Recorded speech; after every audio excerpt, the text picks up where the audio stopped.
ఇప్పుడు నేను ఎక్కే టైం వచ్చేసింది. ఎక్కేస్తున్నాను.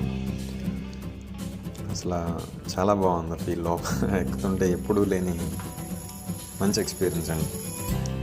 అందరూ ట్రై చేయాలి దాన్ని. అలాగా దాని పాపం నా వెనకాల అన్నీ కార్సే ఉన్నాయన్నమాట. ఈ బోట్లో ఎక్కువ కార్సే ఎక్కారు. సో ఇంకన్నీ అడ్జస్ట్ చేసి పెట్టారు. అటు ఇటు స్టార్ట్ అయింది. అసలు ఫ్లైట్లో ఎక్కినా కానీ ఆ ఫీల్ ఉండదండి. అంత బాగుంది ఫీల్. నాకు అటు ఇటు కార్ని ఒకవైపు కార్ ఒకవైపు ఇలా సైడ్ వినేటప్పుడు నాకు దిగడం అవ్వలేదు. అందుకే కార్లో నుంచి అలా బయట కూర్చున్నాను. చాలా బాగా ఎంజాయ్ చేశాను నేనైతే. బాగుంది ప్రకృతిలో అలా ఉండడం అనేది. అసలు అక్కడ ఉన్న జనాలు ఎంత అదృష్టం చేసుకున్నారో అనిపించింది నాకైతే. అసలు ఉన్నంతసేపు నాకు చాలా ఆనందంగా ఉండింది అన్నమాట. సో ఆ జర్నీ 5 మినిట్స్ కూడా చాలా బాగా ఎంజాయ్ చేశాను నేను.